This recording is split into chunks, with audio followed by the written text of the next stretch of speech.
votre fille est vivante. Un jeune noir sans abri révèle un secret qui choque le milliardaire. La pluie n'avait cessé que quelques heures avant le début des funérailles. Le ciel, encore gris et lourd, semblait refléter le poids insupportable qui écrasait la poitrine de Gregory Wellingham. Le milliardaire, autrefois salué comme un génie du capital risque, se tenait maintenant immobile dans son costume sombre sur mesure, les mains tremblantes. Devant lui reposait l'impensable, sa fille unique, Lily, âgée de 7 ans, immobile dans un cercueil doublé de satin ivoire. Sa robe crème était douce comme de la soie, et une délicate couronne de fleurs reposait sur ses cheveux blonds. Elle ressemblait plus à une poupée qu'à une défunte. Mais elle était partie, du moins, c'est ce que tous croyaient. Gregory n'avait pas dit un mot depuis la veille, lorsqu'il l'avait ramenée de l'hôpital. Il avait signé les papiers de sortie d'une main tremblante, le visage figé. Les mots du médecin résonnaient encore dans sa tête. « Je suis désolé. Nous n'avons rien pu faire. » Son cœur s'était arrêté à 15h17.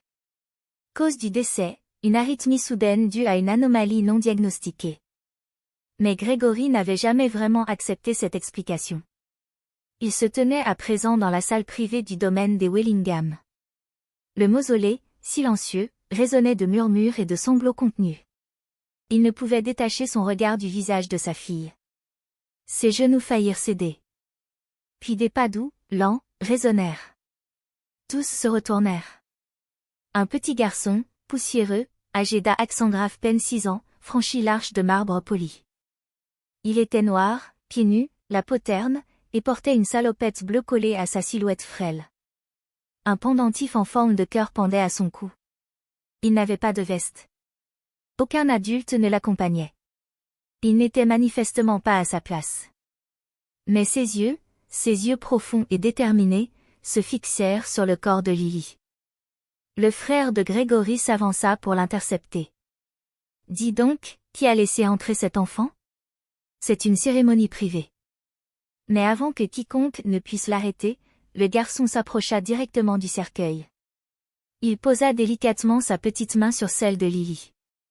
Ses doigts tremblaient en la touchant, comme s'il ressentait quelque chose que personne d'autre ne percevait. Gregory, stupéfait, s'approcha. « Attends, qu'est-ce que tu fais ?» Le garçon ne leva pas les yeux. « Elle n'est pas morte, dit-il. » Sa voix était basse, mais elle résonnait avec une intensité glaçante. Elle coupa court à toutes les conversations et sembla vider la pièce de son oxygène. On entendit des halètements. Une femme laissa tomber son mouchoir. Le majordome recula, pâle. Gregory cligna des yeux. « Quoi ?» Le garçon leva enfin les yeux vers lui.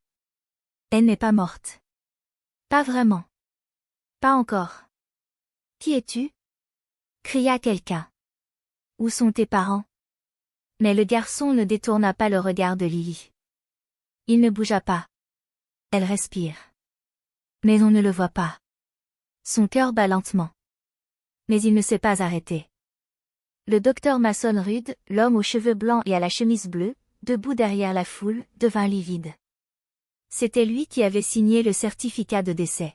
« Ce n'est pas possible, » murmura-t-il. « Vous le connaissez ?» demanda Gregory en se tournant vers le médecin. Le docteur Rudd hésita.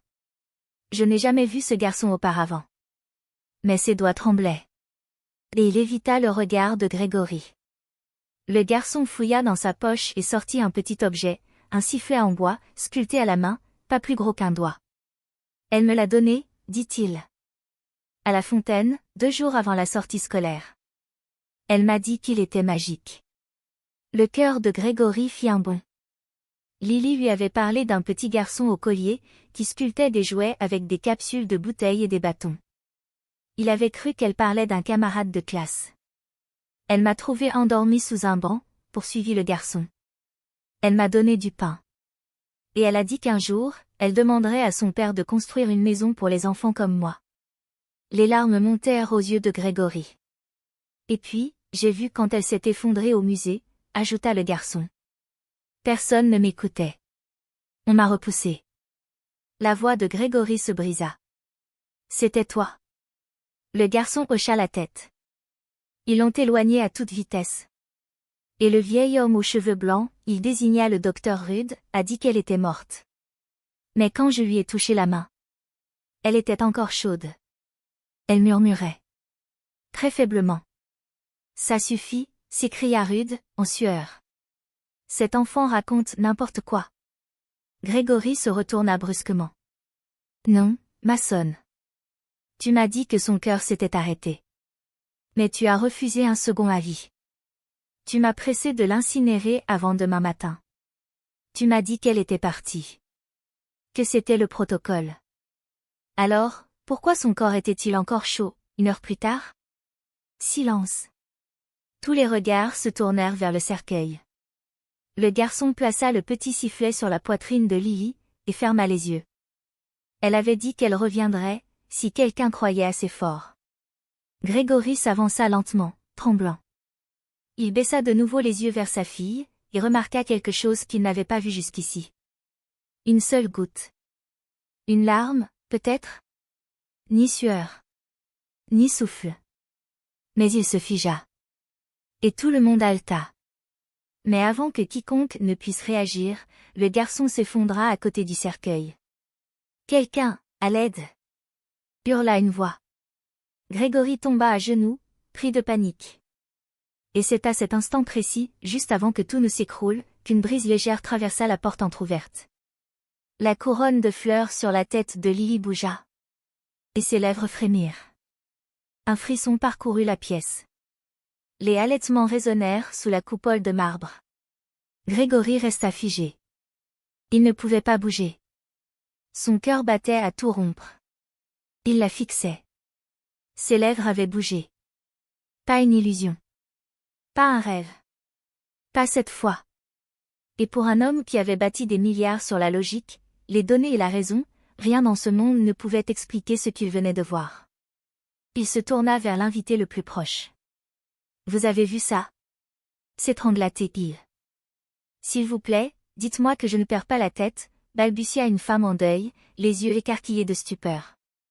Avant même que quelqu'un ne réponde, Grégory se précipita vers le garçon effondré. Il respirait encore. Mais à peine. Grégory le souleva avec précaution, tenant son petit corps frêle dans ses bras. Sa peau était brûlante. Son front, trempé de sueur. Apportez des couvertures et de l'eau, maintenant. Cria-t-il. Les invités, encore sous le choc, se mirent soudain à bouger. Le personnel courut chercher une trousse de premiers soins. Mais Grégory ne les regardait pas. Ses yeux restaient fixés sur Lily. Sa poitrine se souleva. Doucement. Lentement. Pire encore. Elle respire, murmura-t-il. Sa voix se brisa. Et cette fois, plus personne ne pouvait le nier. Les funérailles sombrèrent dans la stupeur. Une femme s'évanouit. Un verre se brisa au sol. Mais Grégory n'avait pas de temps pour le chaos. Sa fille était vivante. Appelez une ambulance immédiatement. Rugit-il. Et appelez quelqu'un d'autre que lui. Il désigna Mason Rude, le médecin aux cheveux blancs, figé contre le mur, tremblant. La voix de Rude n'était qu'un murmure. Grégory, je te jure qu'elle était partie. Il n'y avait plus de constante vitale. Plus de réaction. Aucun pouls. Tu as signé son certificat de décès. Tonna Grégory. Tu m'as ordonné de l'incinérer ce matin. Ma petite fille. Je suivais le protocole, balbutia Mason. Ces constantes étaient illisibles. Il fallait libérer Lily. Le sang de Grégory se glaça.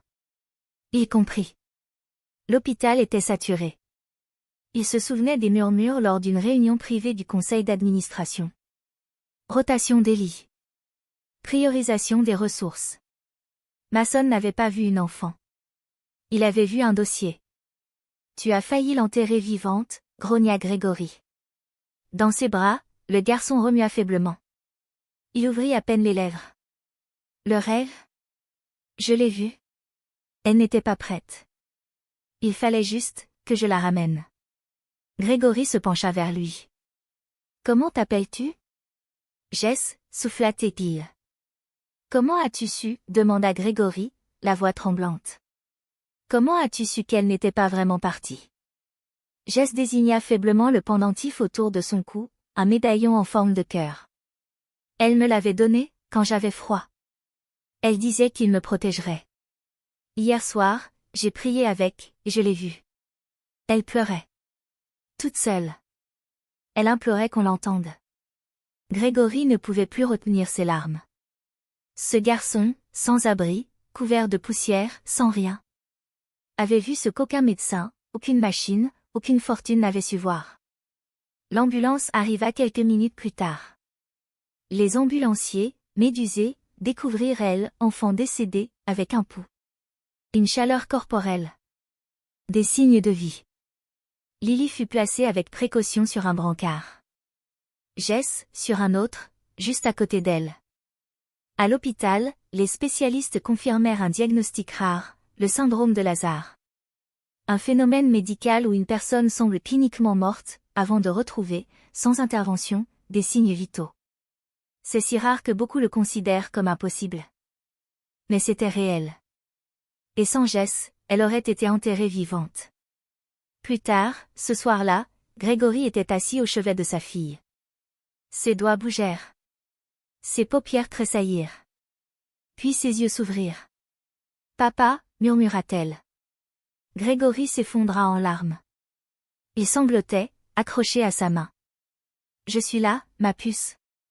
Je suis là. Je ne suis jamais partie. » À côté, dans un autre lit d'hôpital, Jess dormait. Propre. Au chaud. En sécurité. Grégory s'approcha, et s'assit doucement à côté de lui. « Tu l'as sauvée. Tu m'as sauvé la vie. » Il lui caressa la tête. « Et je te le promets, tu n'auras plus jamais faim.